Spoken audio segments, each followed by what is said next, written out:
Look how many people there are! Should we get to it then? Pick up anything that seems the least bit device-like, and we'll make ourselves a pile. Well, if it isn't the hero of the hour, maybe you'll change our look. We've found bugger all without you. Biggs! Wedge!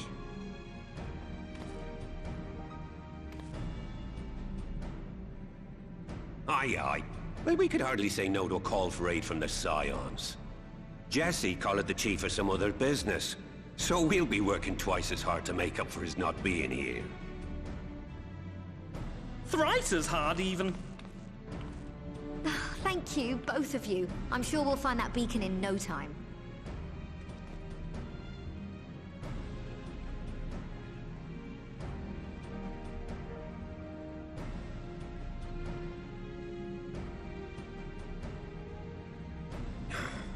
I'm not seeing anything out here. Do you reckon you could squeeze in there, Wedge? And get stuck halfway? No, thank you. I could try if you like. Tataru, no! We couldn't ask you to do that. Oh, I'll be fine. This receptionist is not afraid to get her hands dirty.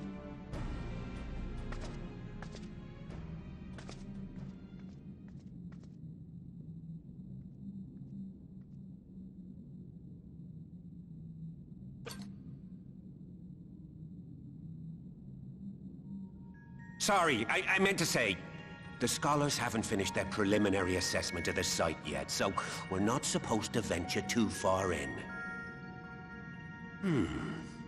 What's that you got there? Now that looks promising. Isn't that the Ironworks symbol? Counterfeiters? Now I have you. You are right. What's happening?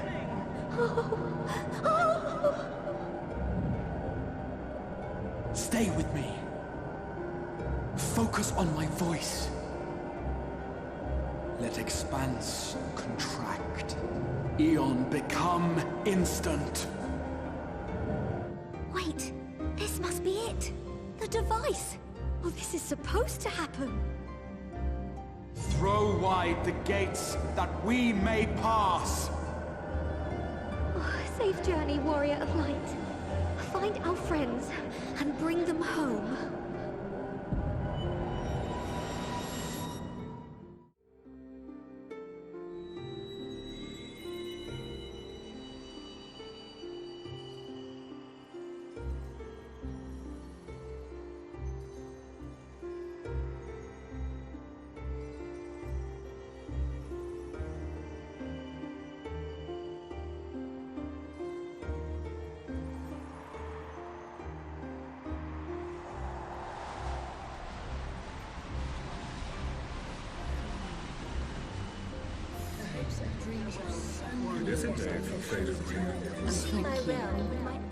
The dawn's light will shine again.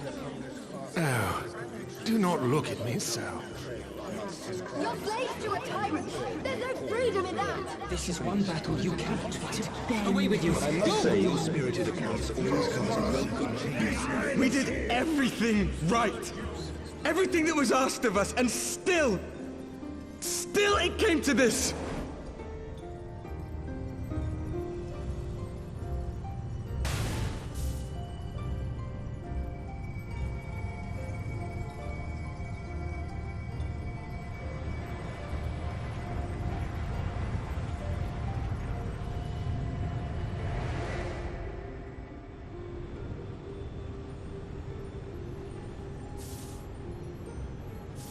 Your time has not yet come.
From endless dreams I awake.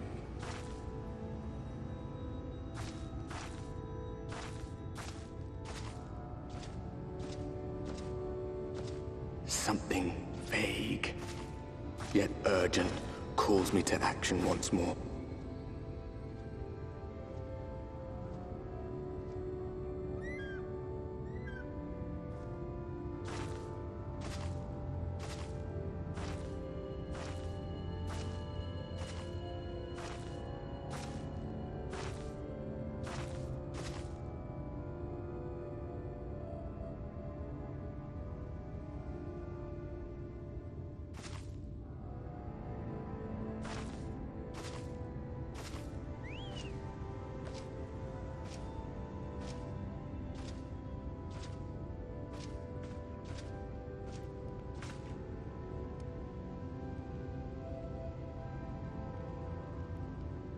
Rare to meet someone out here who's not a peddler themselves.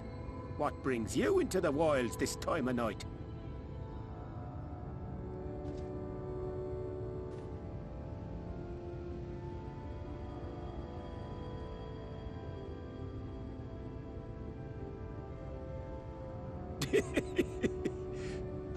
Well, if it ain't the oldest joke in the book.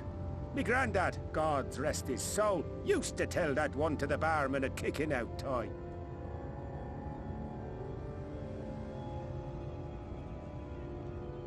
And when, pray tell, did we last have a dark night? You rotten old drunk, you, he'd reply. Yeah.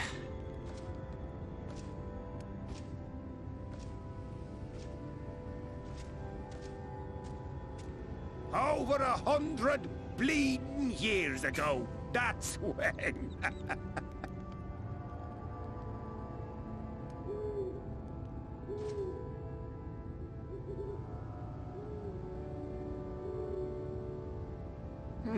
You got that look down to a T. I'd almost think you meant it. Ah, got to you, did they? Poor beggar. That explains it then.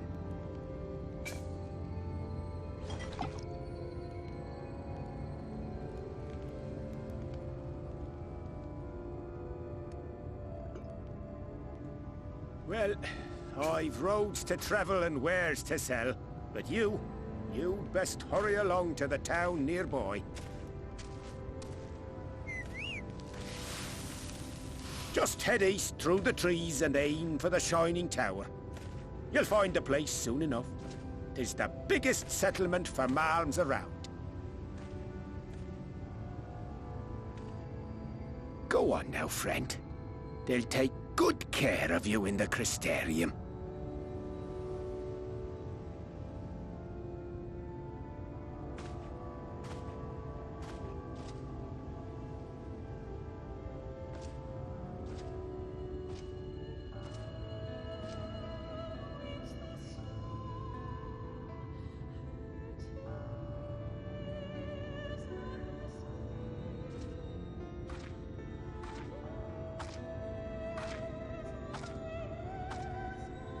Dizzying heights it rises, the gleaming spire.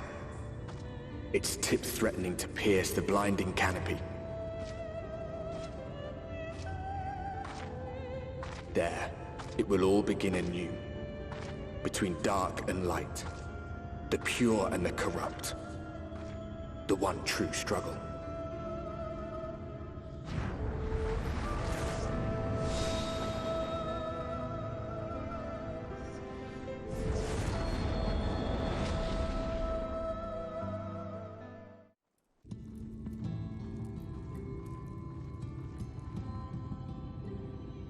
Halt!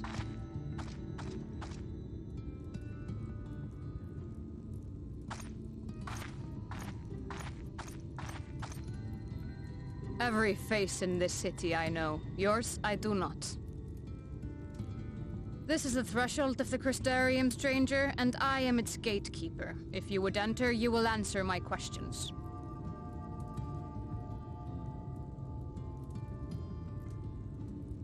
From where do you hail?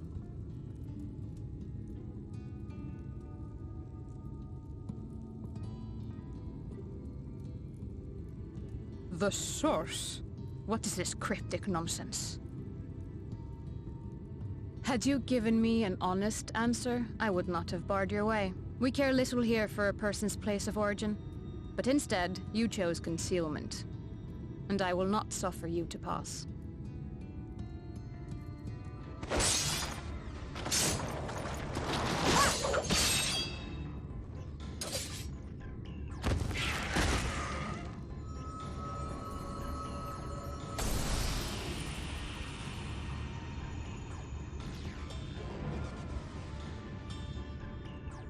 That one had eaten.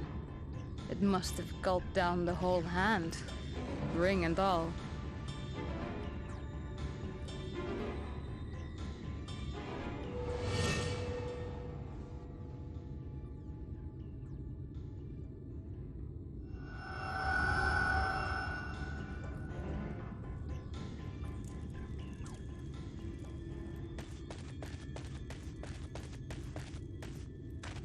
Everything all right, Captain?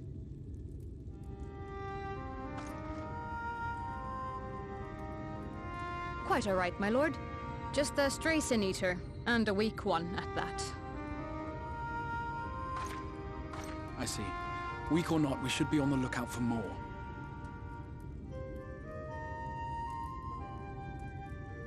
But I see you've met my guest. I will escort her to the Crystarium myself, if you've no objections. Another of your mysterious friends, is it? I should have known.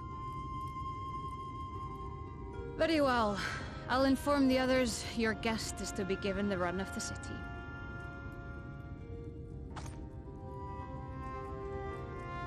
Pray forgive my less than cordial welcome. May the rest of your stay with us be a pleasant one.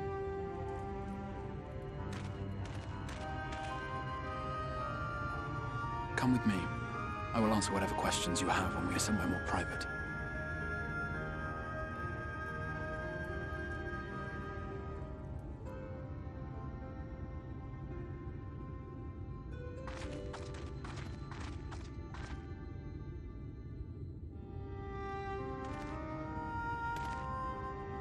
Right then, before we plunge into the wheres and wherefores, let me first thank you for answering my summons.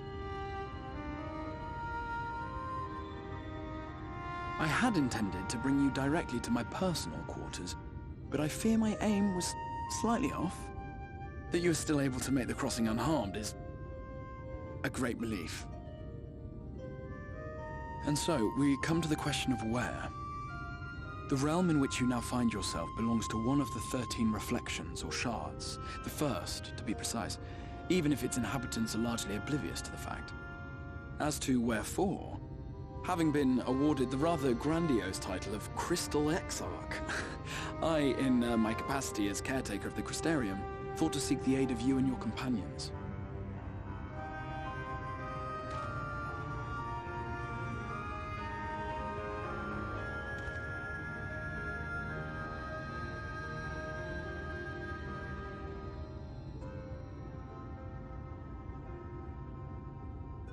That is a question with no simple answer, but all shall be explained in due course, I promise you.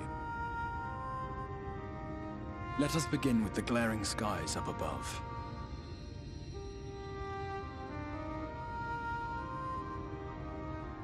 Here in the first, the world has been all but consumed by primordial light.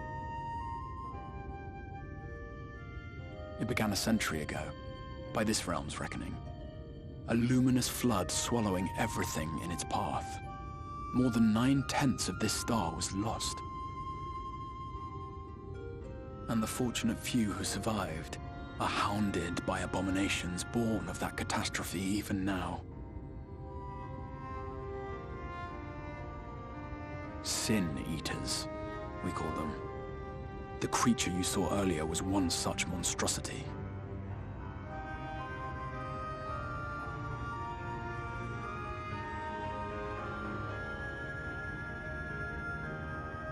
It was to save the first from this menace that I learned to bridge the rift between worlds. That I might call upon the aid of the greatest of heroes. And though it meant depriving a world of its champion, I had to try, for in saving the first, you would bring salvation to the source as well.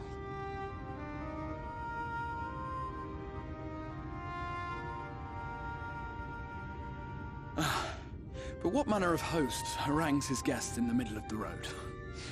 Let us continue our talk within the Crystarium.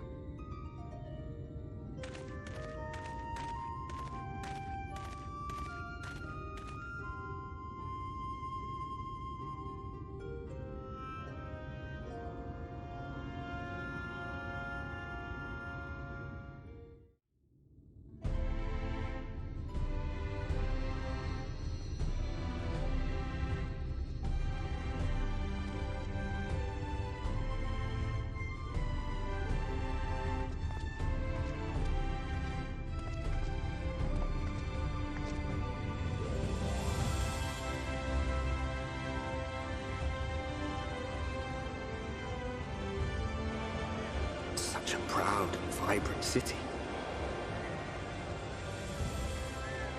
The sole sanctuary for the living in a world all but resigned to oblivion.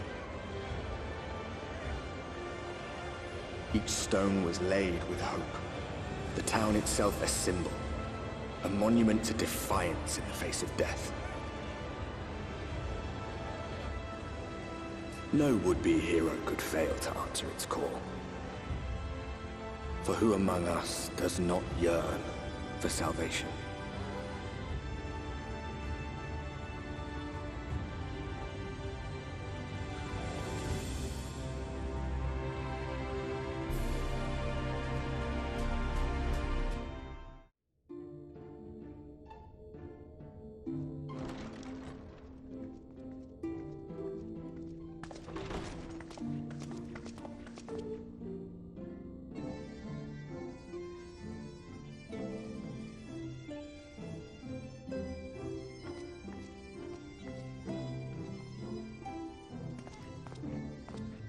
Welcome to the Ocular, my private study. We can speak here without fear of being overheard. I have much to explain, but the truths which I must touch upon in doing so would cause only distress and confusion to the people of this world. Pray keep that in mind. Now, I am sure you are desperate to know the fate of your fellow scions. To put it simply, they are here in the First. Their arrival, however, was not as recent as you may imagine. Here, time flows at a different pace from that of the Source. In the space of a single hour in your home world, an entire year might pass in the First, and the reverse could also be true. The pace fluctuates without rhyme or reason, and it cannot be predicted. That said, we seem to be entering a period of near equivalence, and thus, for the moment, you need not overly concern yourself with the passage of time. As for your companions, however, Y'shtola and Urianger have dwelled here for 3 winters, all told, while Thancred's count stands at 5. Even our more recent arrivals, Alphino and Alize, have lived in the First for almost a year. My intention had been to summon only you, but the art of reaching across worlds has proven exceedingly difficult to master. Thus it was that my fumbling hand closed upon those to whom your fate is most closely bound as well. As they were not the object of my summons, their transference was incomplete. Though they may appear to possess corporeal bodies, they are, in truth, merely spirits that one can see and touch. Consequently, while you yourself will be able to pass between worlds with relative freedom, they will not. Much as it grieves me, they are stranded here, unable to return.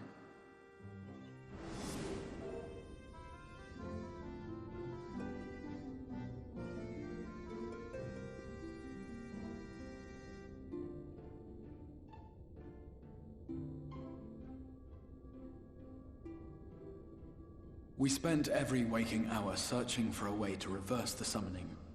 In the beginning, at least. As you may have surmised, however, our efforts met with little success. And then we all but abandoned the endeavor once Urianger shared with us the vision he had witnessed during his journey through the rift. In that chaotic no-man's land between realms, time and space warp and blend in unexpected ways. What Urianger saw was the future. That which would one day come to pass.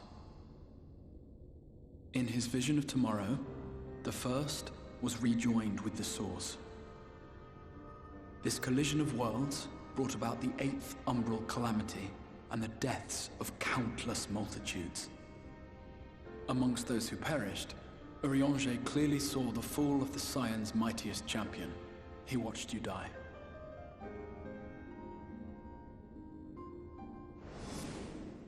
And thus did the Scions embrace their exile, and began searching this world for a means to forestall the coming catastrophe in yours. Their souls are stranded in the first, yes, but they have fought on, desperate to save their home and you from destruction. Nor have their efforts been in vain, for it was they who finally established that the elimination of the Sin Eaters will indeed serve to prevent the calamity. Considering these circumstances of our meeting, you would be forgiven for doubting my version of events. And so, before all else, I would suggest you track down your comrades and hear the tale from their lips. I shall of course be happy to assist in these reunions, and you need not make any decisions regarding your involvement until you are certain of where you stand. Meanwhile, I promise I will not rest until I have found a way to help your friends return home. What say you? Have I earned your trust for the moment, at least?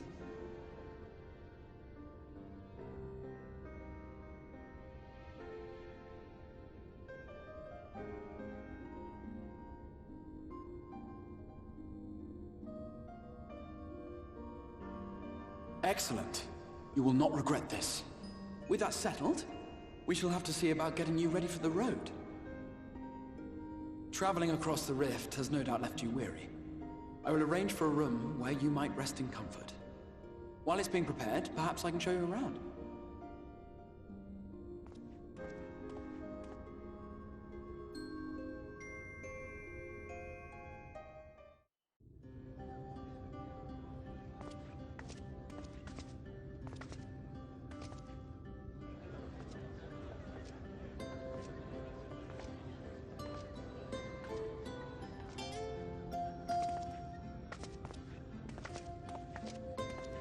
This is the Musica Universalis, the commercial heart of the Crystarium. What you might need to prepare for your journeys can be purchased here.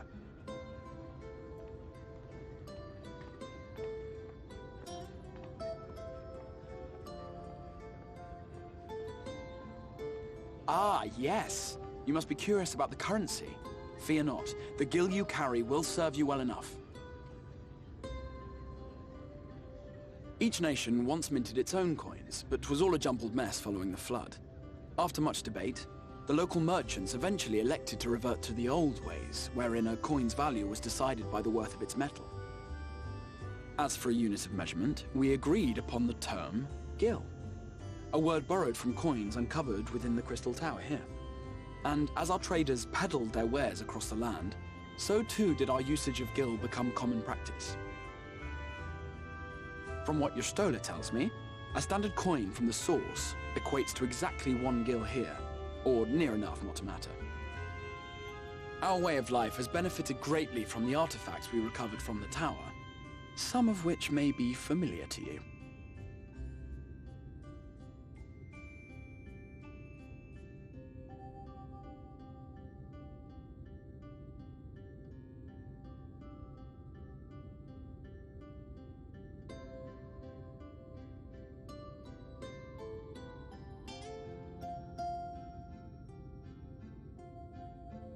But I fear it would not be practical for us to provide everything to which you are accustomed. You shall need a means to access the commodities of your homeworld. Avan Kerm Sin? Yes, I'm here! Of course I'm here! What amusements do you have for me today?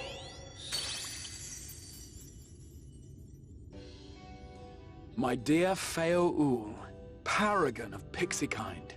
For you, I have the most vital task.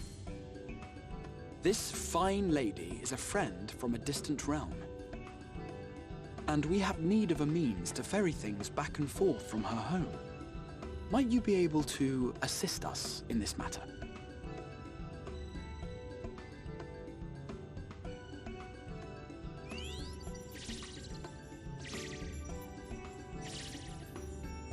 You came from beyond, didn't you? From beyond the rift?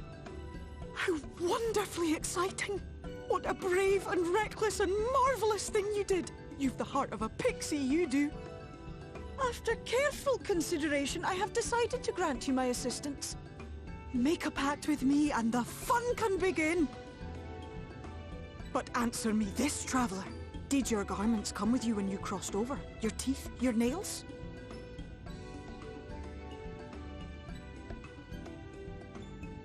Just as I thought! Then you've a good stout connection with your home through which all your belongings, great and small, may easily pass. From this moment forth I will be your Isne Fis, and you my Snay Yak. Like the branch which sprouts from the sapling, our bond will flow unbroken from one to the other. Raise your hand.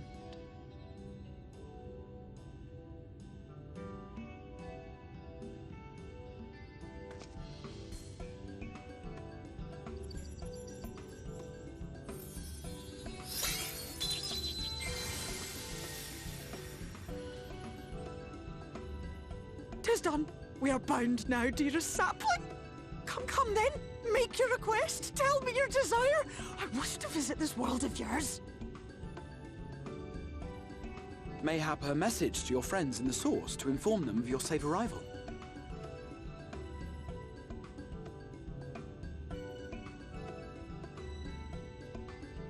Consider it done.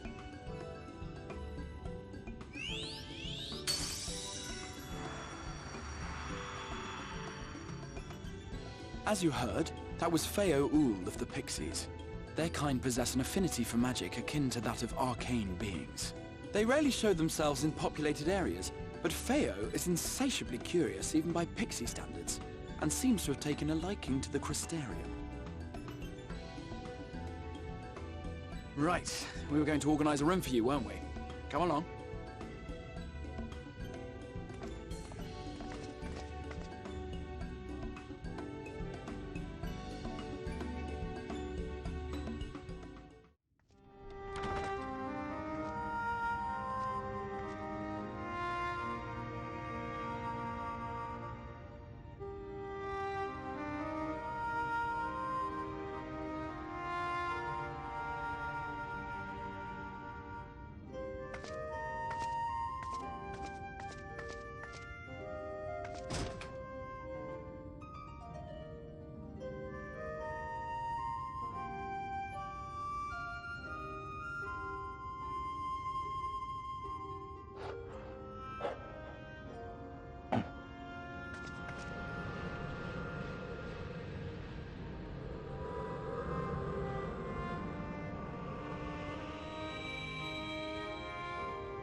I know you.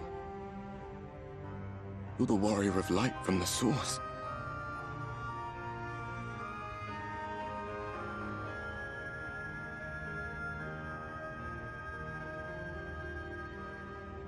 What? Did you just... You can hear me? Oh, gods, how long has it been?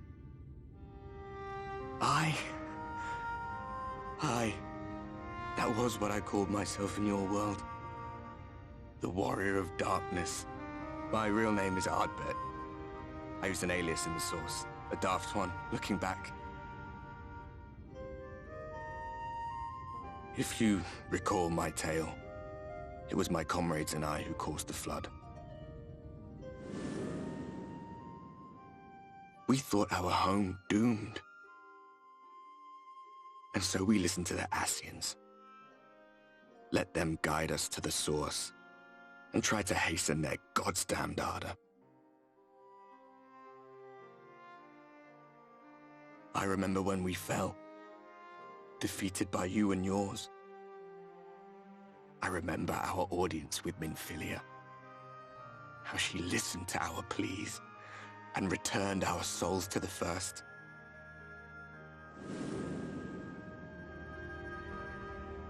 The flood was poised to swallow Norvrant. Minfilia and my friends, they surrendered what little they had left to hold it back. Just faded away, leaving me to bear witness.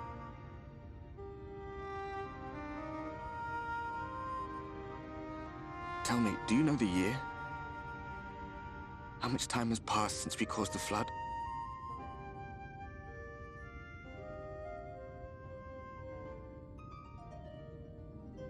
100 years. 100 long years.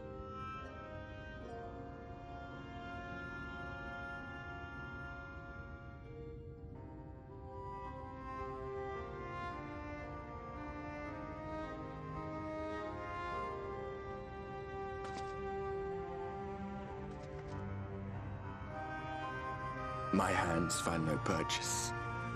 My gestures catch no eye, and my pleas, be they whispered or screamed, reach not a single ear. I am a shade, cursed to do naught but drift.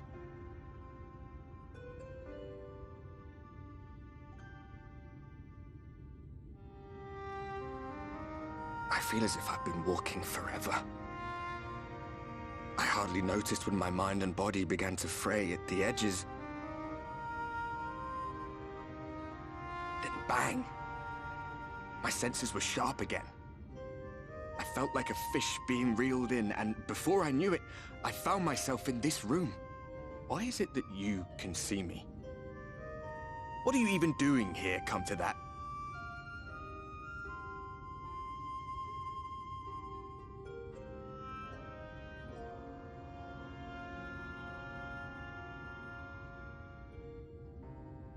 You were summoned to save the First.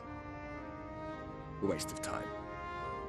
This world is beyond saving, like those who try to save it. Muddled as my mind may be, I've not forgotten that. But if fate has brought me to you, the one person in this God's forsaken world who can see and hear me, then perhaps there is a reason I endured. If I can find out why I was left behind, then maybe I can bring this journey of mine to an end.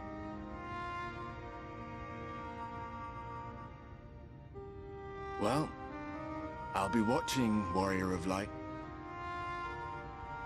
But do me a favor. Be careful out there. This world has had its fill of heroes.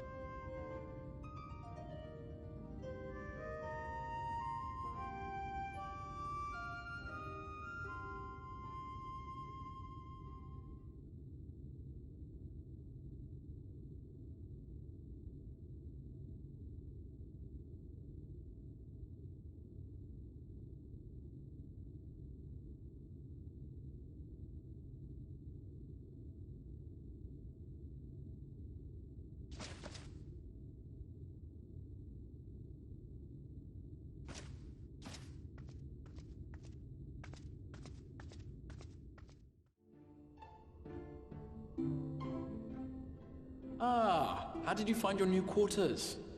I trust you were able to rest?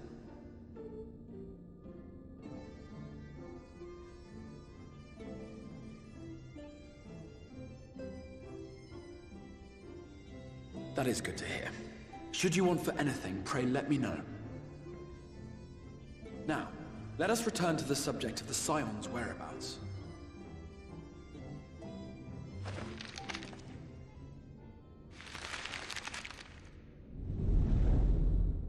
This map shows the lands of Norvrant, the only area to be spared the Flood of Light.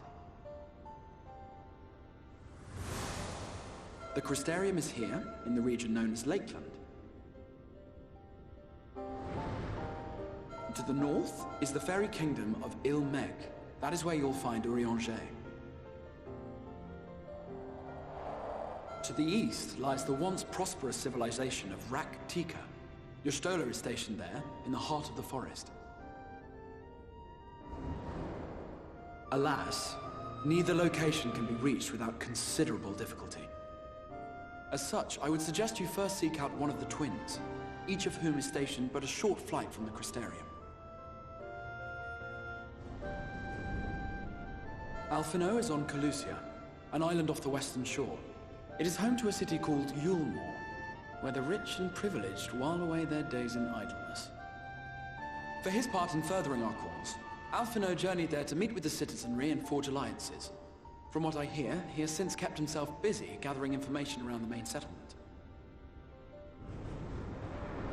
Alize, meanwhile, traveled south to the arid wastes of Armorang. They lie upon the very edge of the inhabitable world, where the flood of light was halted. Those who dwell there live in constant fear of attack by the Sin Eaters. In contrast to her brother, Alize felt that her energies would better be spent learning about the enemy, and thus she sells her services as a guard, both to hone her skills and gather information on our foe.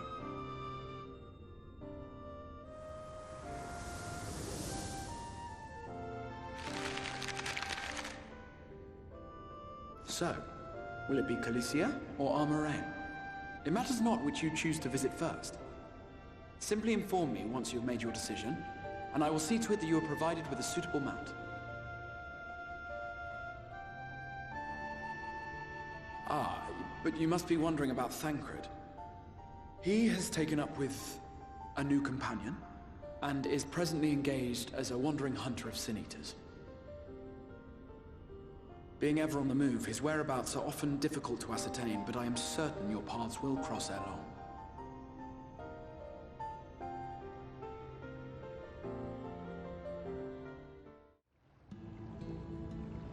The whistling breeze, mute. The pounding surf, frozen. Time itself takes a breath. At light's edge, all is perfectly still. The world captured in a painting, locked in a moment. Music, faint and fleeting, drifts coastward on the lifeless air. And in the distance, beyond the broken earth, a city beckons.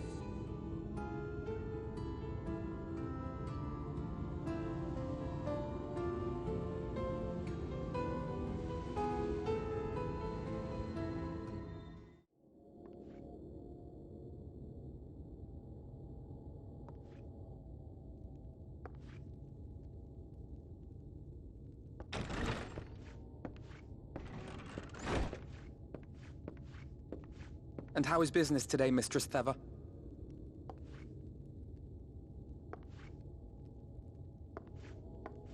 Oh, frenetic. Look, I have a new customer.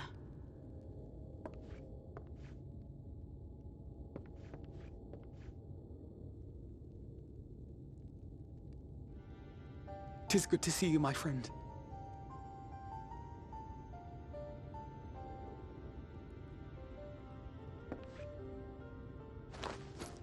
The barley seeds you wanted. They should produce a better harvest than the last. What, just like that? Oh, Alphino, you really are a dear. Well, I'd best be tidying up some of those empty shacks before the pests move in. Keep an eye on the place while I'm out, eh?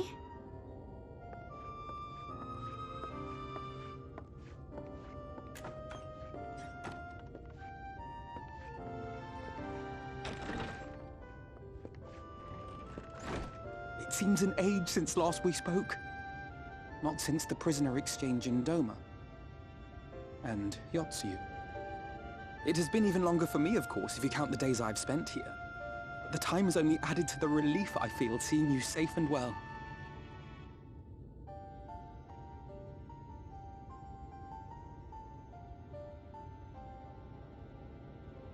Huh. Alize said much the same thing. I don't think I've ever had such a scolding. But I believe an exchange of news is in order. Come, tell me of your arrival and all that came before.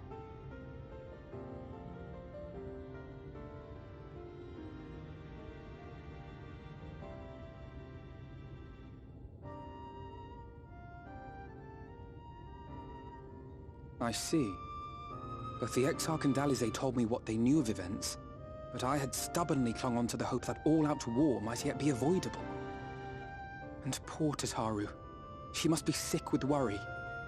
We must endeavor to return as soon as we may. It would be nice to bring her good tidings for a change.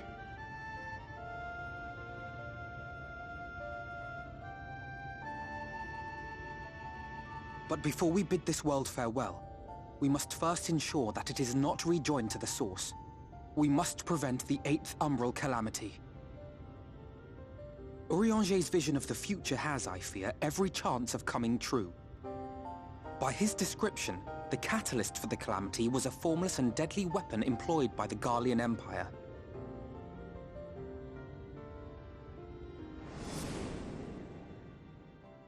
Which can only mean one thing. Black Rose. Gaius was telling you the truth. When we were on the trail of the Ascians, we saw evidence that the gas was being manufactured once more. Gaius was adamant that the project had been scrapped.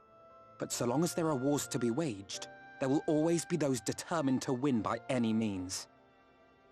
And thus simply destroying the existing stores of Black Rose would do little to alter fate's course.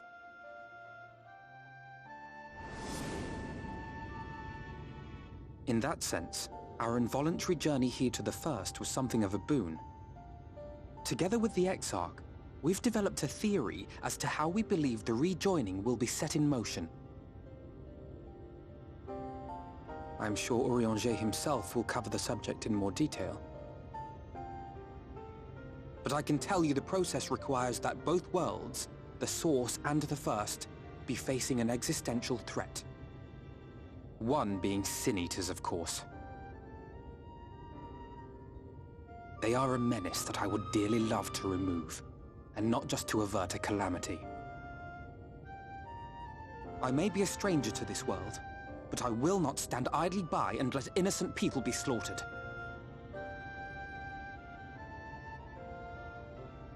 That is what brought me to the gates of Yulmore. Ignoring its pretensions as a kind of capital city to what remains of the world, it is nonetheless a center of power and authority. If any solutions are to be found, I believe our search should begin there. What say you, old friend? Hungry for another adventure?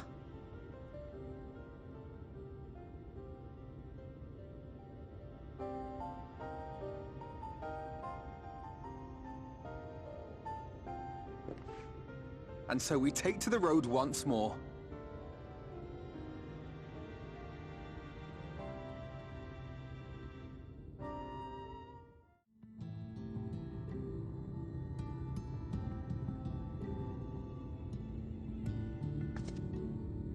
That gate up ahead is known as the Open Arms, and Yulmore itself lies beyond.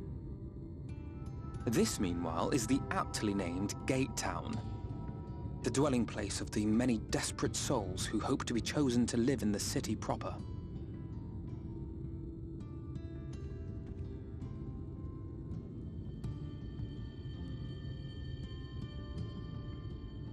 Ah, I thought I recognized you. Brought a new friend, eh?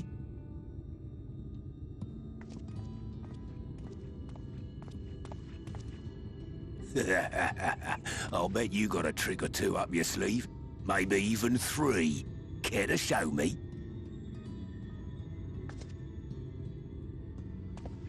She's not here to compete. Leave her be. What? I was only making conversation.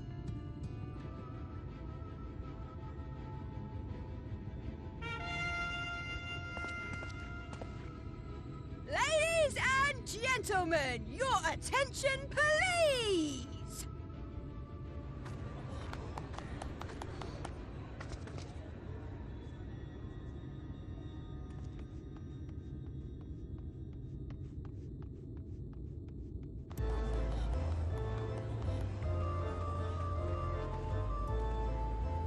Greetings to our hopeful petitioners, one and all!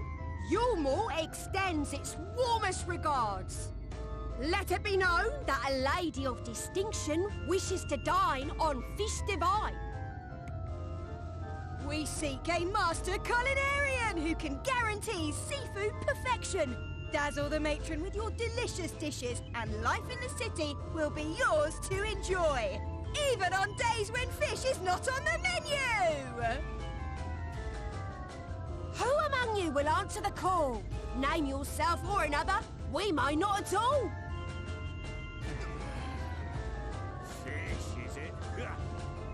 Was there anyone? What about that girl? Do you recall how I said Yulmore was a center of power and authority? Well, that is not the only reason for its fame. It is also known as the City of Final Pleasures.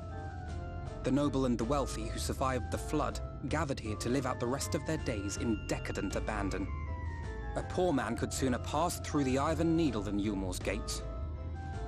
The only way the common folk can enter this perverted paradise is if they fulfill the whim of one of the privileged. And so they are picked over like market produce.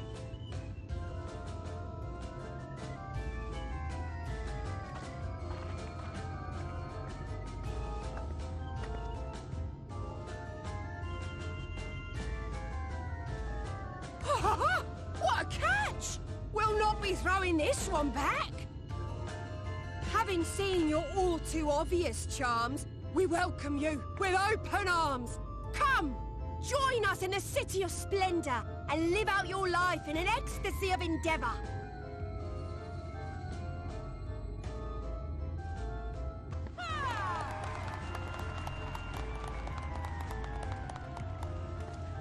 Oh, just look at those expectant faces. What could you possibly be waiting for? Well, well, what have we here? An extra share of meal to celebrate our newest resident!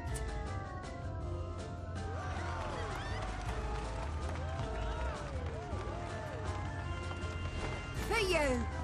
Ah, look! Enjoy! Thank goodness. Over here! Meal is a foodstuff which Yulmore routinely doles out to the people of Gatetown, and apparently a staple for its citizens as well. Many here rely on it to survive in these times of scarcity. Yet the whole arrangement just seems... well, let's just say it leaves a bad taste in my mouth.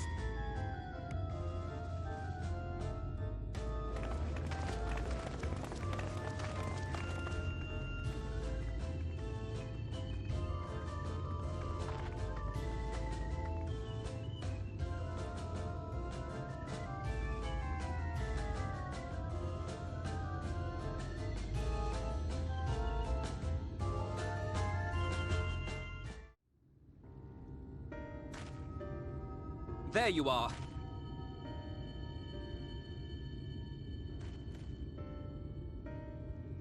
The thief who claims the harvest on my behalf. Hand it over. Well, forgive me.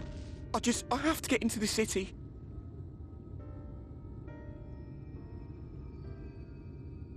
I have no family and all my friends have already been chosen. No one here gives a damn about me. When the meal gets handed out, I'm lucky if I get a smell of it. No matter what I do, they won't call out my name. I'm so tired, I'm so bloody hungry. I thought maybe I could steal your idea, get in that way.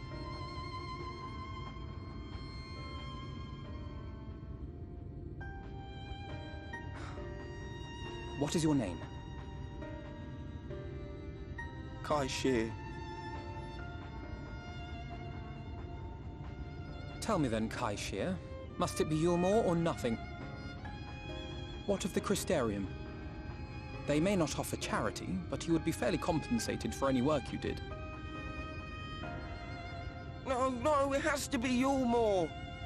That's where all my friends are. We made a promise that we'd live together in paradise.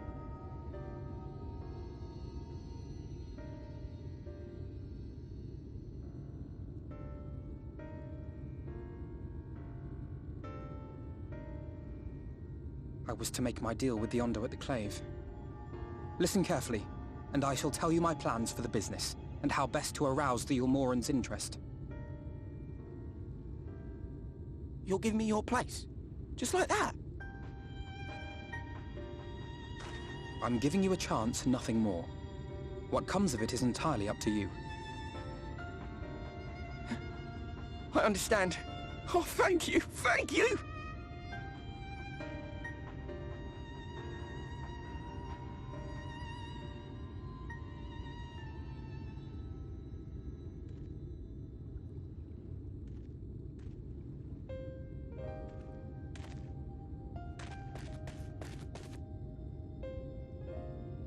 This was but one path. There will be others. But for young Kai Shia, it was the difference between life and death.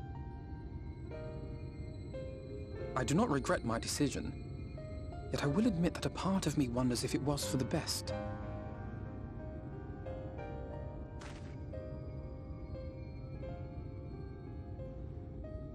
We strive to bring swift salvation to this world, that countless lives might be saved, not least your own. Even if it came at the cost of one man, should I have forged on regardless?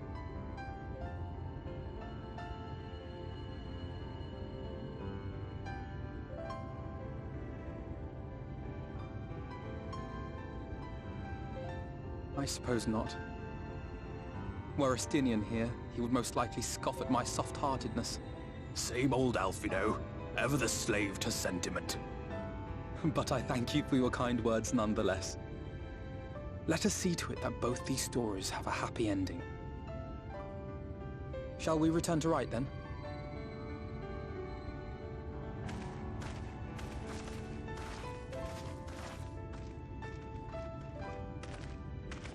Is that...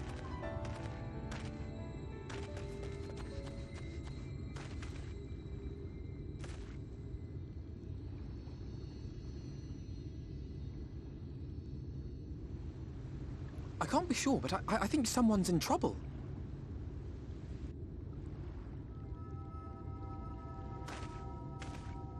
Come on, they may need our help.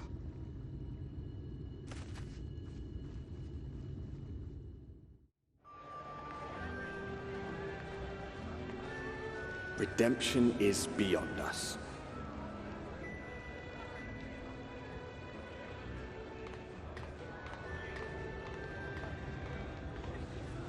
The lament of all but saints and fools, and the comfort of the lords and ladies of this accursed place.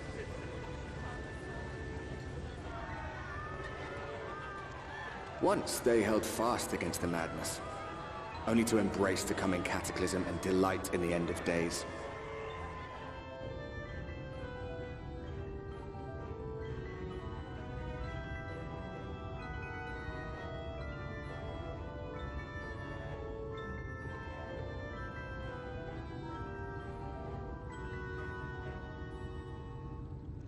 Perhaps in rapture they seek to lose themselves and the misery they share. Or perhaps for them alone, the promise of eternal pleasure really does hold true.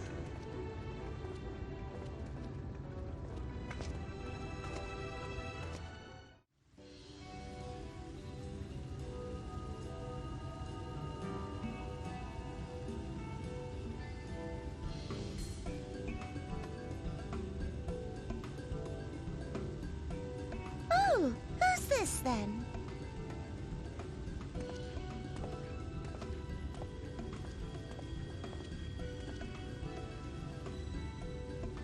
Lord and Lady Chai, pray forgive our intrusion. I am given to understand you were in search of an artist. Ah, you must be the new, Oh, goodness me! What an adorable boy! That silken hair, those pearly cheeks, oh, and you even smell wonderful, like a bed of flowers.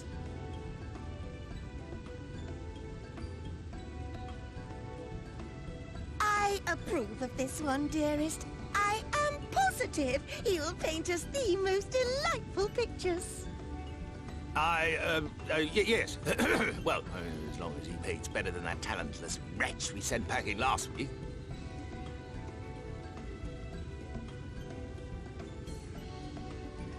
Wonderful, wonderful! Welcome to Yulmore. Alfino, if it please you, my lady. And this is my assistant. Your assistant? I've heard of folk bringing in family members, but this seems a bit irregular. Aren't you a little young to have a protege? We are family in all but name, my lord. Though we share no blood, we have stood by each other through life's many challenges, resolved to prevail together or not at all. Of all people, 'tis she who best understands my work. With her unique insight guiding my hand, the art I create is sure to satisfy your expectations. Once the picture has begun, of course, I shall have no need of constant encouragement. And so I wondered, rather than her being in your way, might it then be permissible for my assistant to explore the city she has so longed to see? Out of gratitude for her priceless contribution to my art, I thought it only fair that I make this humble request on her behalf. Oh, did you ever hear of such devotion? Of course your assistant must have her wish. She shall be free to roam to her heart's content. Isn't that right, darling? Oh, yes. Yes, of course, dearest. Quite right.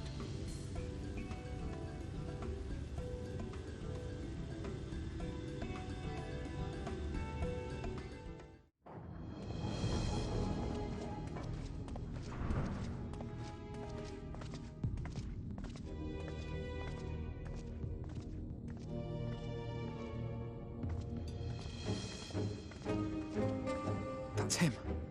That's Vorthri.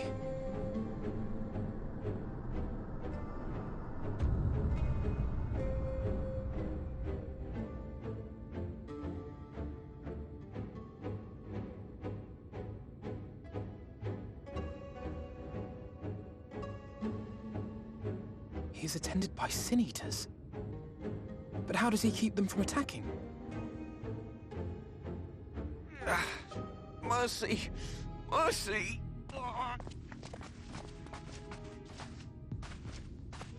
By the 12.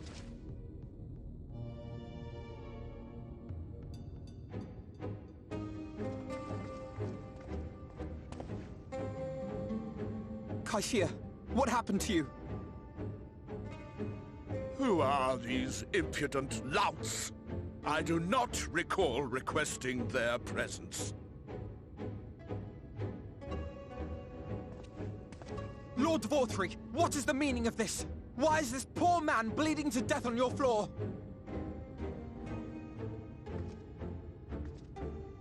Why? You ask me why? Because criminals must be punished. And this man is guilty of fraud. He came to us, claiming to be a man of business. Yet his subsequent conduct has shown him to be anything but. Europe is a city built on love for one's fellow man. Those who have naught to give and live only to take are a blight upon our society!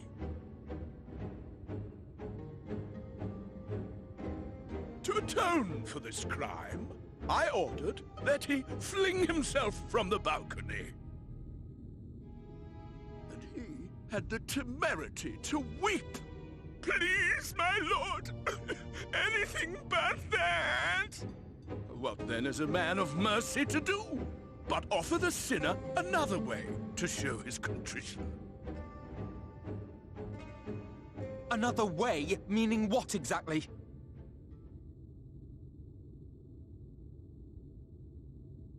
Sin-eaters are part of Yulmor's society, but they must be fed with ether. Living ether.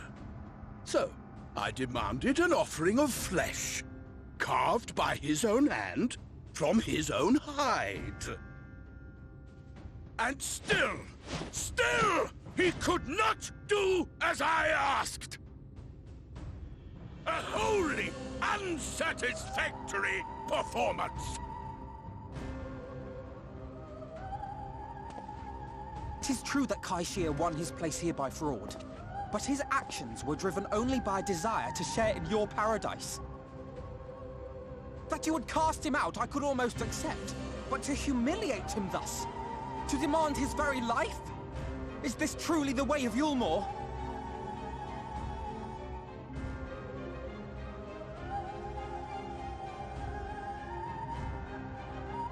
Oh, you dim, deluded child. Have you ever paused to consider what it takes to maintain such a paradise in this barren, broken world of ours? The guarantee of safety and stability. The knowledge that if one only abides by the rules, one has naught to fear. I alone can offer these things, for I alone can command the Sin Eaters. And thus am I alone the voice of justice, and any who oppose me, villains to be punished.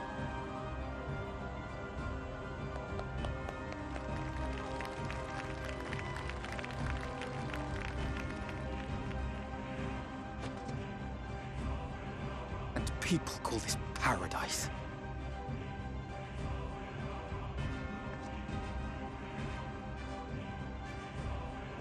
You were granted a place in my city for a particular skill. What was it? Painting. Oh, an artiste! Then you shall paint a picture for me of Yulmore. If I find your art pleasing, then I may excuse this display of insolence.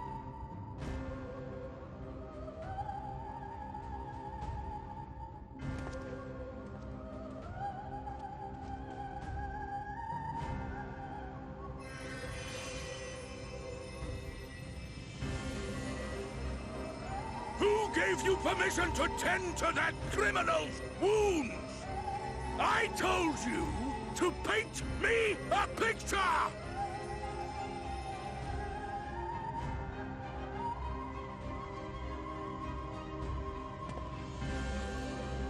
What you need is a mirror, not a painting. It will capture the horror I see before me far better than I ever could.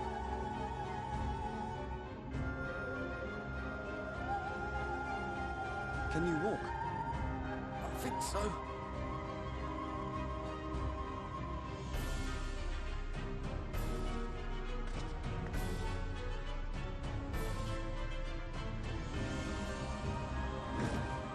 Did that little worm just insult me?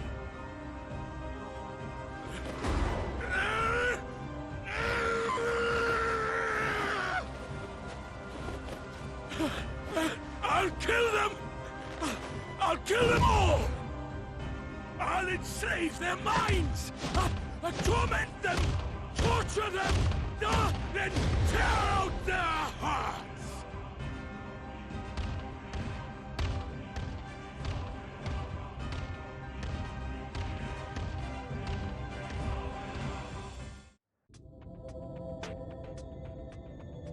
Arang. From this parched earth, the nation of Nabath, Arang once rose. When I journeyed here, long ago, I spoke with a sun-weathered elder. He told me Arang meant majestic land in the language of his people.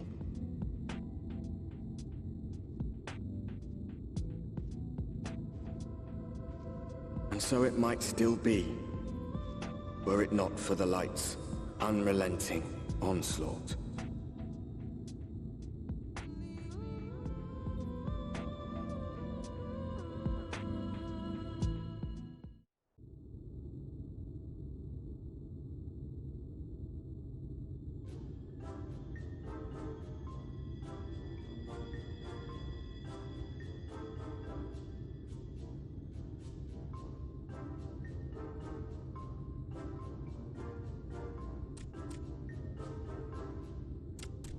Master Gengen, this is the friend of the Exarch I was telling you about. Very good, very good. Though friend or no, all are welcome in Mord's. Sook is Mordish for city. As things stand, this souk boasts the largest and busiest marketplace in all Armorang. You'll find ore from the mines here, of course, but all manner of other things too, many of them rare. As I told you before, not many visit Armorang by choice, but Maud Souk's a different story. Merchants come from miles around to purchase the relics the Maud dig up. Aye, that they do. For Maud do not dismiss the spoils of the earth. We clean them and polish them and reveal to the world their true value. That is why they come here, come from far away, come with much money. And so our souk is always busy, busy, busy. No such thing as a thing no one needs. You say that every time, Master Gengen. Some sort of family motto, wasn't it? Or perhaps a Maud philosophy, for which we should all be very grateful. Would that everyone was so willing to take in refugees regardless of race or creed. Now then, if you intend to spend any time here, you'll want to gain the trust of the locals.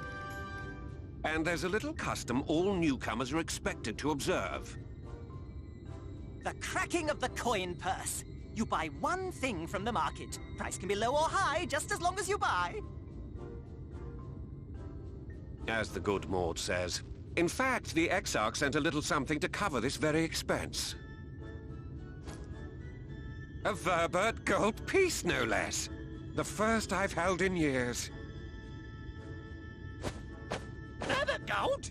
Real Verbert gold?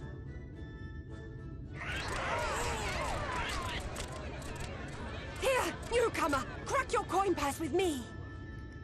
Oh no, you want my goods, newcomer. I have jars and pots all smooth and shiny. Over here! Come and look! You buy, you buy.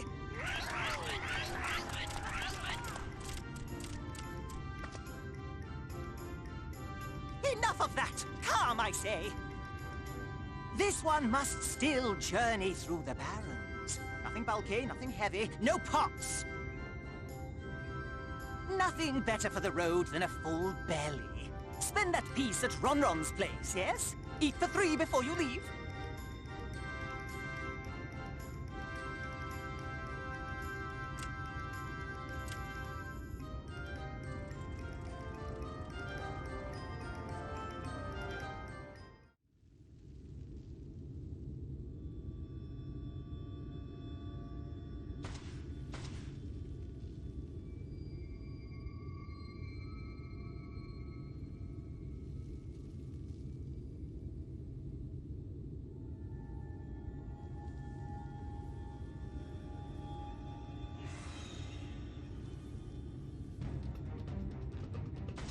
Get back here!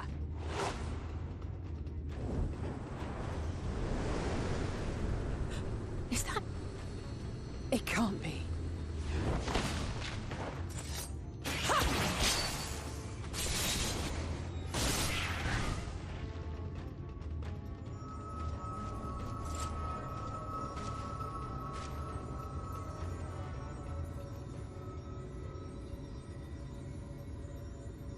Just a lesser sin eater. Nothing to write home about. I knew you'd turn up sooner or later, but I had been hoping for sooner.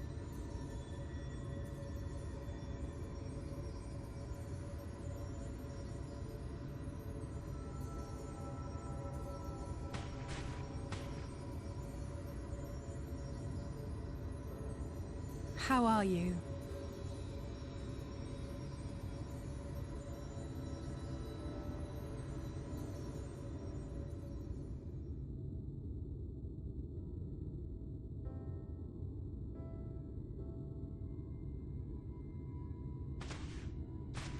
We've fought them to a standstill, then.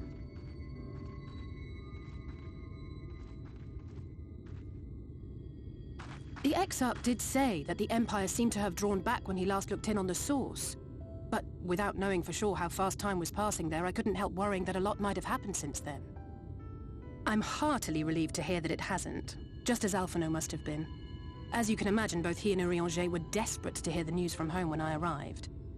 I haven't actually seen Thancred and Y'shtola yet, but they will have heard all the latest developments from the Exarch by now, or should have at least.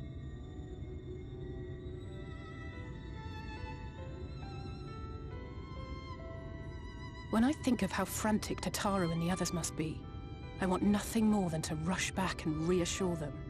But we still haven't found a way to reverse the summoning. And even if we had, we couldn't just ignore Urianger's vision. He may use 10 words where 1 would suffice, and they may often obscure as much as they reveal. But on this matter, he was as clear as day. I do not doubt for one moment that he saw what he claims. Nor how difficult it must have been to speak about them. The 8th Umbral Calamity and your death aren't exactly topics for idle conversation. As much as I might want to go home, I don't want to go home to that. We can't allow the rejoining to happen, which means we have to save the first from the Sin Eaters.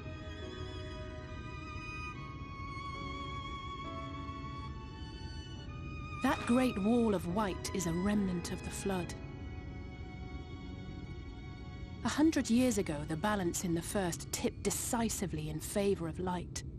From that moment, it rose and swelled with each passing day, and then, without warning, it burst forth like water from a broken dam.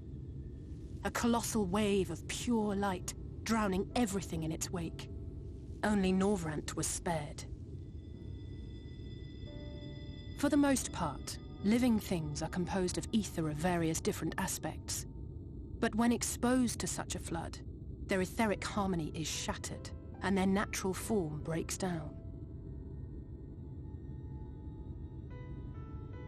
Then they either perish, or are warped into mindless abominations.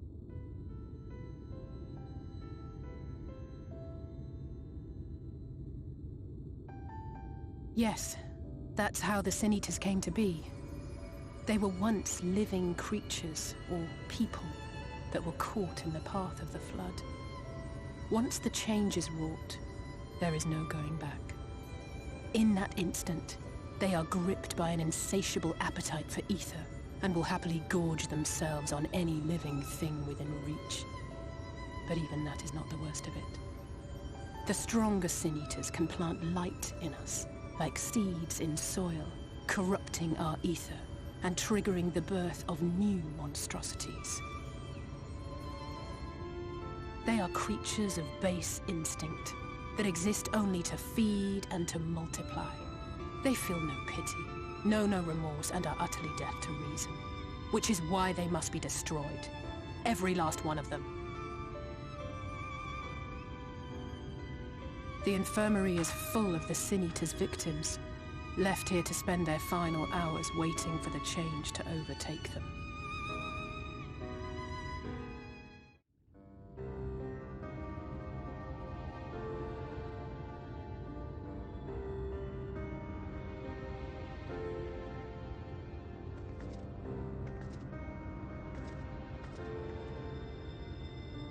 Look, over there, where the wall is broken.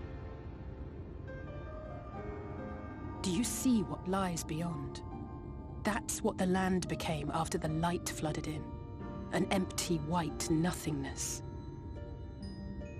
Life cannot exist in such conditions. The primordial light would wreak havoc on the body's etheric balance.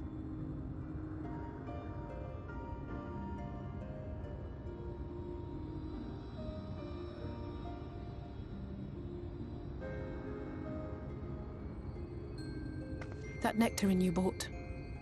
It's Halric's favorite fruit.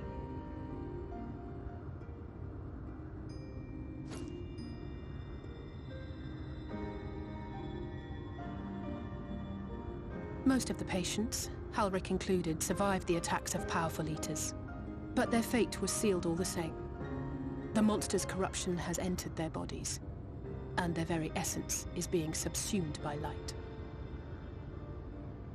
The twisted state of the world itself just makes matters worse. Under normal circumstances, a person's ether naturally tends to equilibrium. But for these poor souls, the opposite is true. Sooner or later, every single one of them will turn.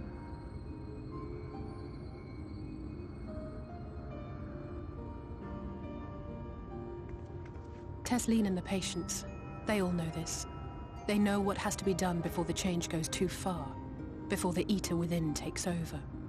The preferred method is mixing poison into their favorite food. In my time here, I've borne witness to a lot of last meals.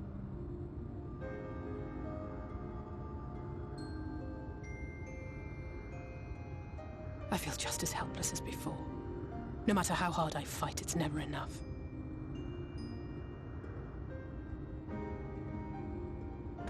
But it's a war I mean to wage, nonetheless. Speaking of wars, do you remember how I made you promise not to leave me and then promptly collapsed? Well, let's just say I had a few choice words for the Exarch concerning the timing of his summons.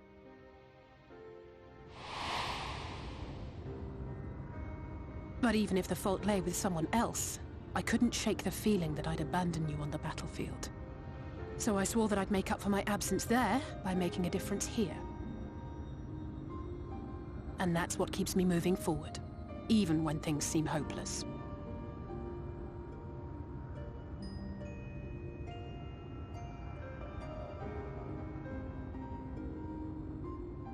On which note, it's time we headed back. The longer we keep Tesleen waiting, the harder this will be for her.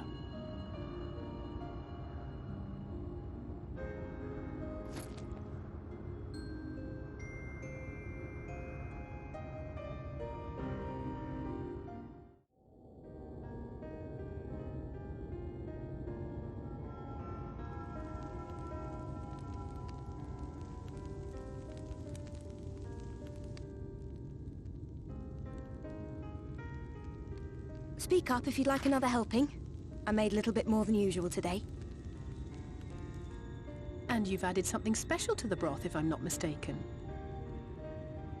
Aye, well, it's not often we have visitors from the Crystarium, so I may have thrown in a few extra bits and bobs.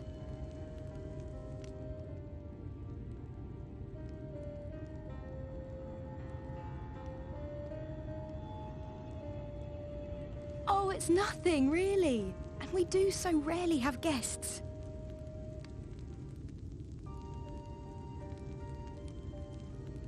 In a place like this, you learn to take what moments of happiness you can get.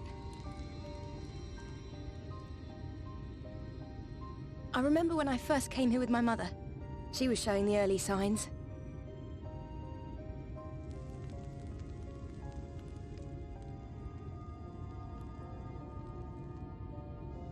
I knew there was no way to save her, but I just couldn't face what needed to be done. That's the way of it for most people. Why they travel from arms to stay here. Beaten, broken souls come to wait out the inevitable, to receive the mercy of a painless death.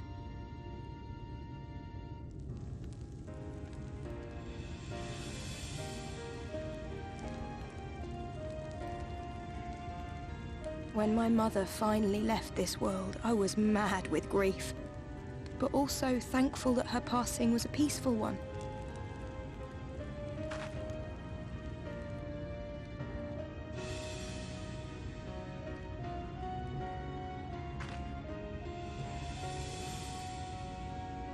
It's never easy, ending a life you've cared for, even when you believe they go on to a better place. I often find myself wishing the Warrior of Darkness would come and do that part for me. The Warrior of Darkness? You've never heard the tale? I'm not sure where it began, but every child in Norvrant could tell you a version of it. Warrior of Darkness, servant of death, take care of our souls at our dying breath. Let sinners and eaters of sin go with thee, that all may return to the sunless sea. Well, that's the version I was taught anyway. It's just an old bedtime story. He's certainly never deigned to visit us here. Which is a good thing, surely. He sounds rather ominous. Do you think so? I always liked the idea that he treated every soul the same, even the Sin-Eaters.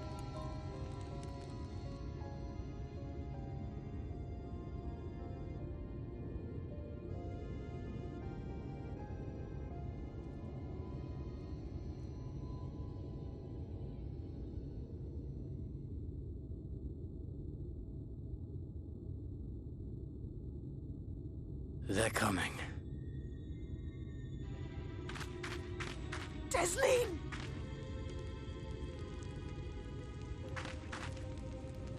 Have you seen Halric? I swear, I only took my eyes off him for a moment.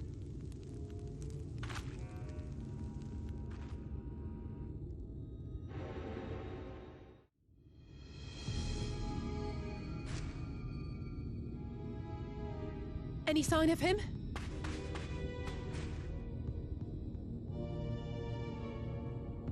No luck then. But he surely can't have gone far.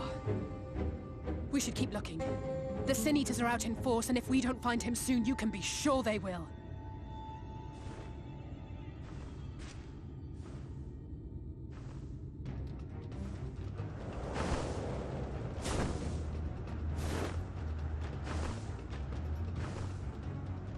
Did you see the size of that thing? It must be one of the nasty ones. Wherever it's going, it can only mean trouble. After it!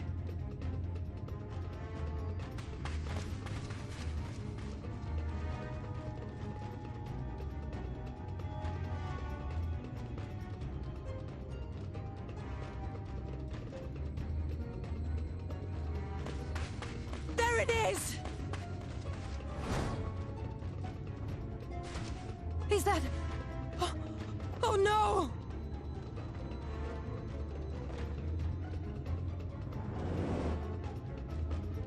Halric!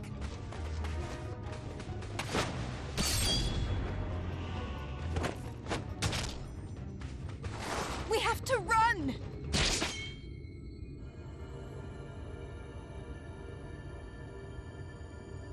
Tesleen! No!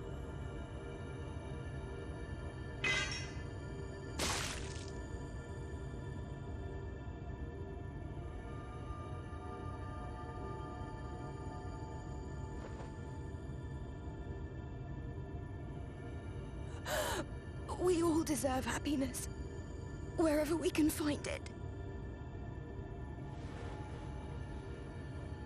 The time left to you is precious. No one should die in vain. Mother, I...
No!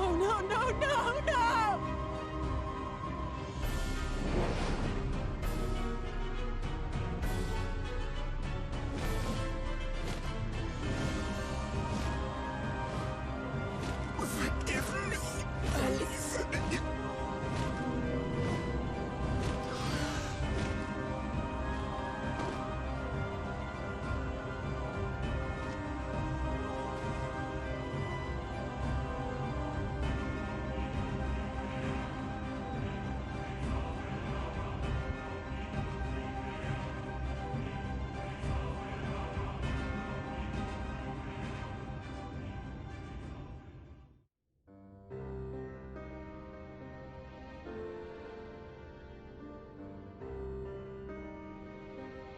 And so you return.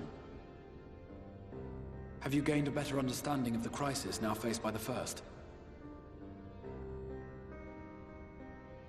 Better is not the word I would use. Some lands may have been spared the flood, but the survivors live only to suffer. There seems no end to the horrors inflicted by the Sin Eaters. Indeed. Those abominations are a calamity in their own right. And I can well imagine how hopeless the task of eradicating them must seem to you. But after countless battles and untold sacrifice, we have identified a potential weakness.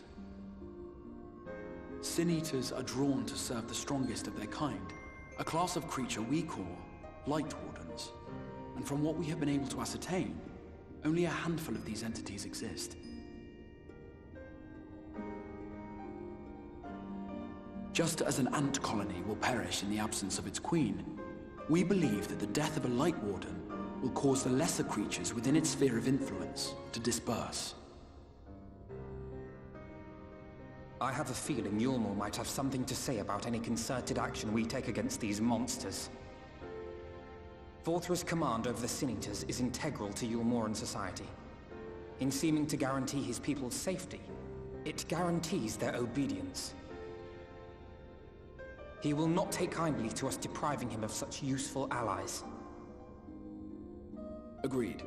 Thus we will need to occupy or otherwise divert his forces whilst we proceed with the business of eliminating the Wardens. Until we have done so, all other considerations must be set aside if we are to forestall the 8th Umbral Calamity.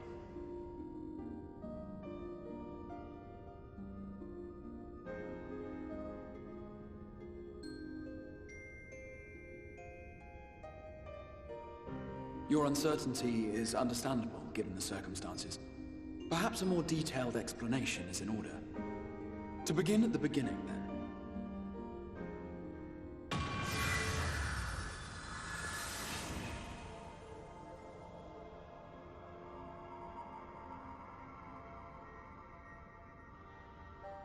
In the ancient past, a single star was divided into 14 worlds.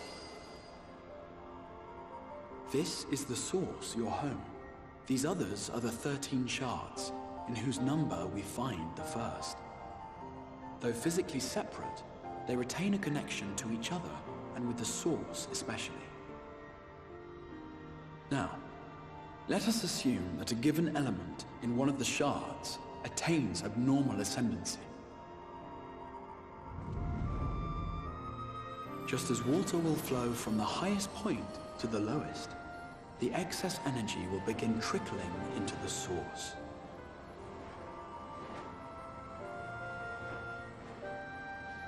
And such an influx of ether will of course exert a palpable influence.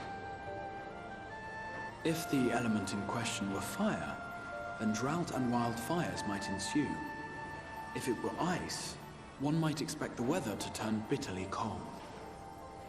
As ether continues to pour in, such phenomena will become more and more extreme, until eventually, a single, untimely event triggers a disaster which cracks the barrier dividing the two worlds.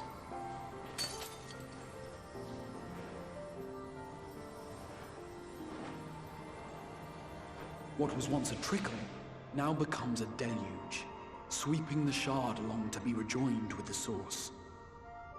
At the same time, the element which held sway in the shard is unleashed in full, its energies amplifying the original disaster to truly catastrophic proportions. An earthquake thus magnified might strike with enough force to shatter continents. A tidal wave might swell to a size capable of drowning entire nations. These devastating events are what we refer to as umbral calamities. 7 times has a calamity befallen the source. 7 times has a shard been absorbed.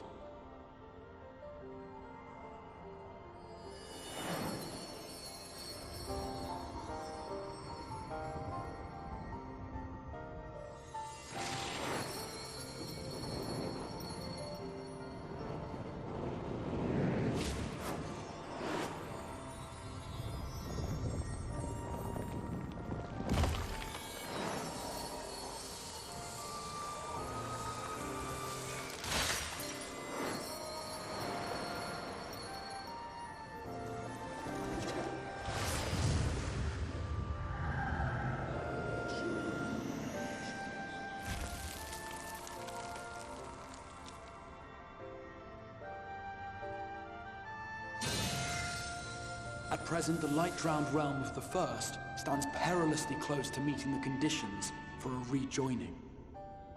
It is the Sin Eaters who are to blame for the Light's continued dominance. In addition to attracting their lesser kin, the Light Wardens I mentioned earlier radiate ether, saturating every corner of their territory with light. Even here in the flood-spared region of Norvrant, their influence is strong enough to banish night from the sky. Thus, if we are to restore balance to the First and head off a potential calamity, it is imperative that we put each and every Light Warden to the sword. We've been doing our best to take the fight to the enemy ever since we first heard the Exarch's explanation. Though we have yet to claim any meaningful victories if truth be told. Apart from being confoundingly elusive, the Light Wardens possess a troublesome quality which compelled us to delay our plans until such time as you arrived.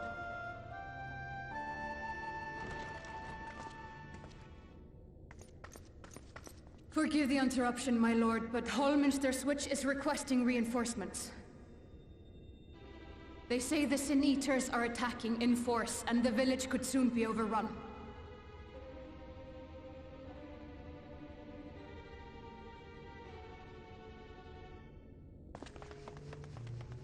Alert the guard. We should be prepared in case the fighting reaches the Crystarium. You have command of our forces in the field, Captain, but hold off on entering the town until I arrive. That goes for Alphino and Alize as well. My lord.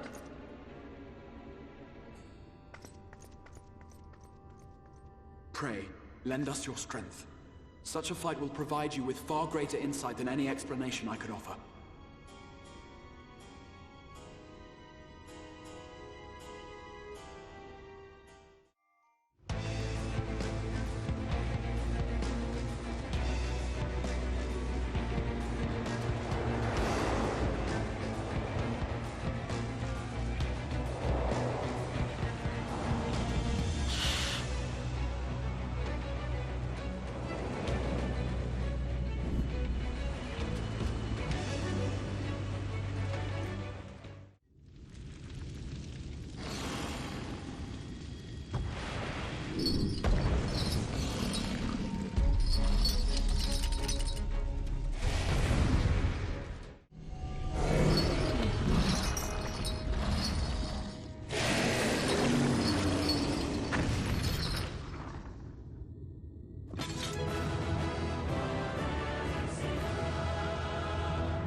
It's releasing its ether! Fall back!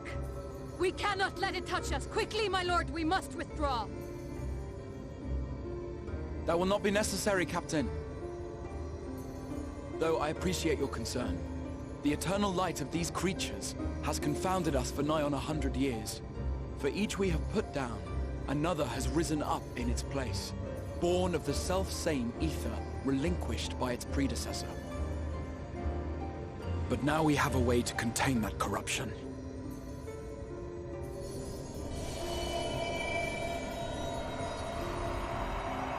The blessing of light, and the hero who wields it now stands before you.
Behold!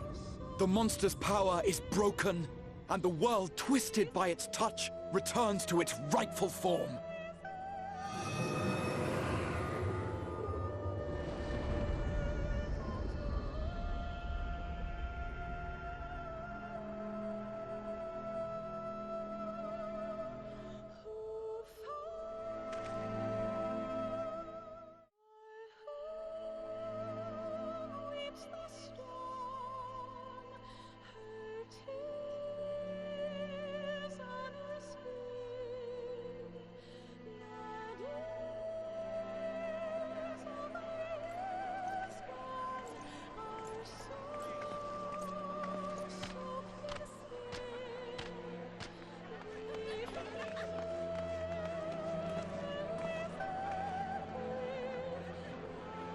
Scar. It can't be. What's happening? It's so beautiful.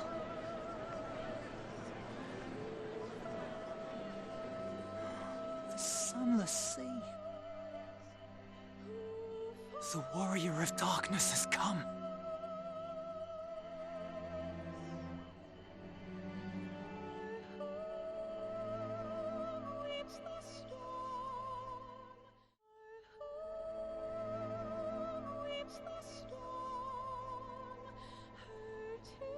Is that what I think it is?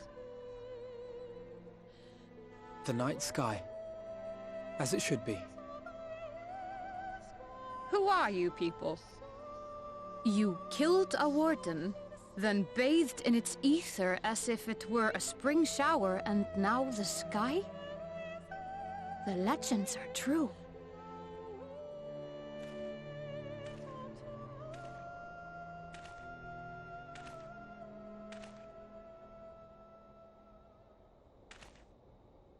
My lord? How many years have I waited for this moment? For the one possessed of her blessing. For you. You have vanquished the Light Warden of Lakeland, and for the first time in a century, darkness has returned to the mantle of night. Without the ever-present light to sustain them, the Sin Eaters will have no choice but to retreat. Yet our victory is far from complete. Though darkness has fallen here, the other wardens yet bask beneath burning skies, feasting upon what little life remains. Even should it cost me all I have, I would see each and every one of them slain, that this world might be spared from oblivion. Not only for the first, but for the source as well. Save one, and we save the other. But, be that as it may, I concede it was wrong of me to summon you to this fight against your will. I swear, on my life, I will one day atone for that deed, but for the present, I beg you stay and see this fight to its conclusion. Cast down the wardens and restore darkness to the first.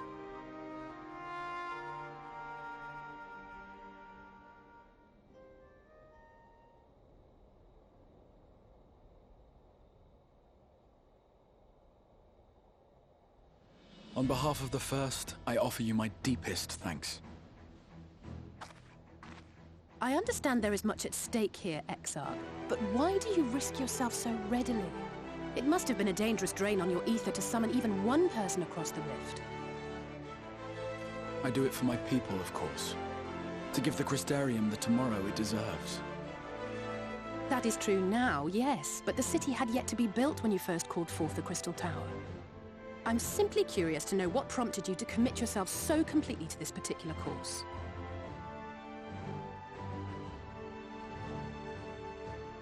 There are things which we can ill afford to lose. And I sensed from the first that I had a part to play in preserving them.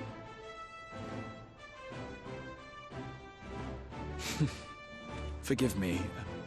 I fear the events of the day may have taken their toll. Despite appearances, I am an old man.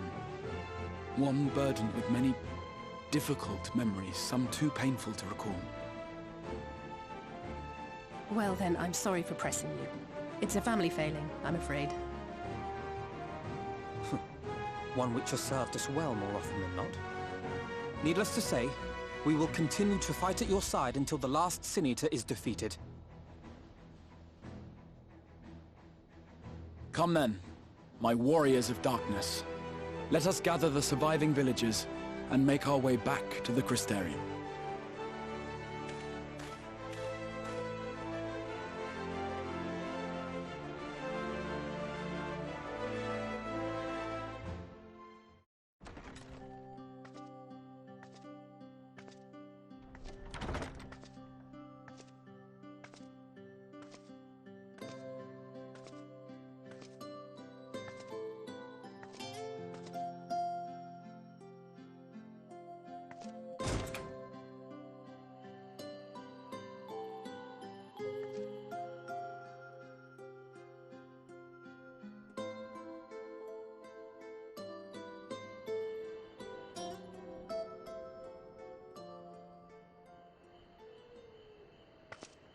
So it's your lot's turn to be the Warriors of Darkness, is it?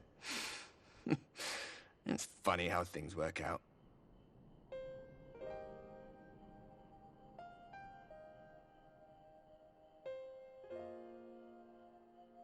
Well, I did warn you. I followed you to Yulmore and then on to Armarang, and I was there when you slew the Light Warden.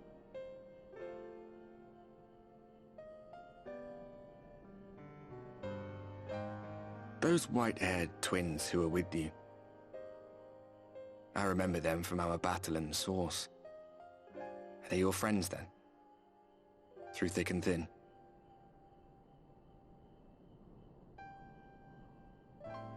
Aye.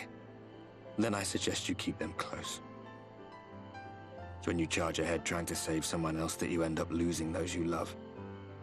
Not that you need telling, I'll bet you've lost plenty. But I wonder,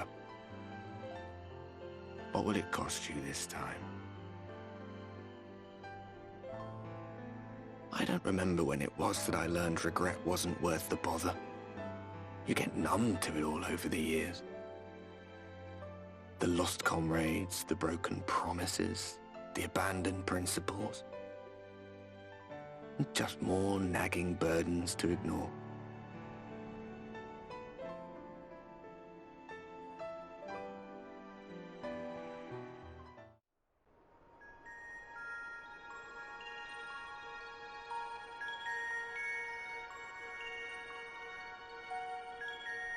So this is what the light was hiding.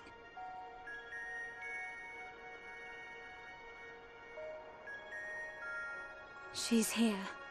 I must go to her.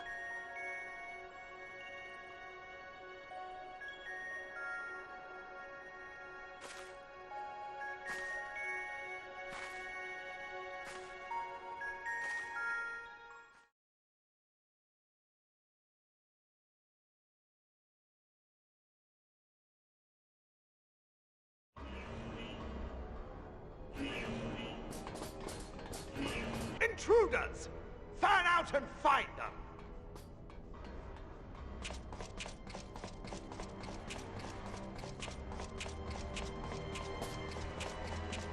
Out of my way!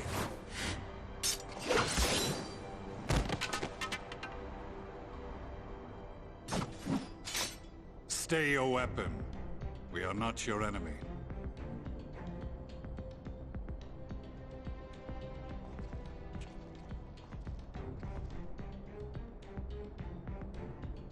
When the alarm sounded, I wondered what we had done to betray our presence. But I see now we are not the only intruders.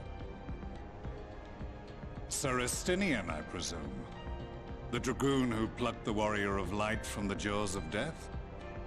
Your armor is most distinct.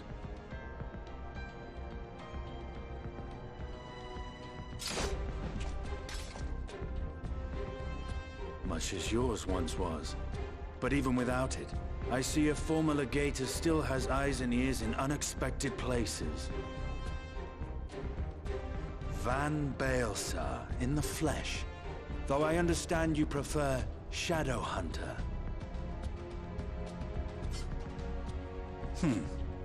You are in contact with the Scions, I take it.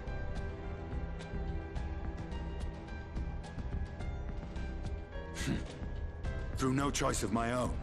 They tracked me down and conscripted me to their cause. I swear their receptionist was trained as a spy. Not that anyone can escape that Baldessian woman once she has caught the scent of your ether. If they have resorted to using freelancers, I must assume their attempts to wake the afflicted have failed. And what of their champion? Away on other business. Thus, it has fallen to me to root out any trace of the Empire's new weapon.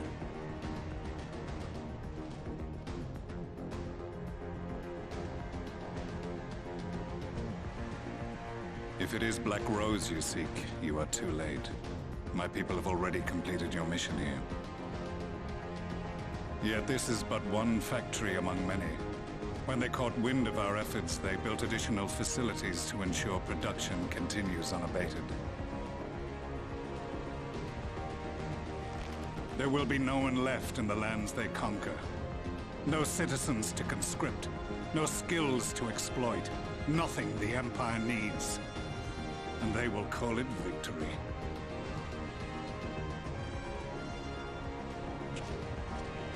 What exactly does this Black Rose do? The gas is described as a poison, but its actual effect is more arcane in nature. It was created to disrupt the ether in living beings, to bring the flow of their life energies to a standstill. Inhaling even the tiniest amount will cause all bodily functions to cease, much as a potent venom will stop a man's heart. Released over a city, Black Rose could conceivably kill every inhabitant, and all without damaging a single structure. Search every corner! Rouse the barracks if you have to! I want this facility secured! I have more questions, but now is not the time. Sir Estinian, I have an offer for you, but I will make it only once. Since it would seem we seek the same answers, you are welcome to join us. Huh. From what I hear, you need all the help you can get. In case you don't know, Varys himself confessed that your empire was a creation of the Ascians. I am aware of what his Radiance said at the parley. Thus I would return to the capital, that I might behold the truth of this corruption with my own eyes. My path leads to Garlemald.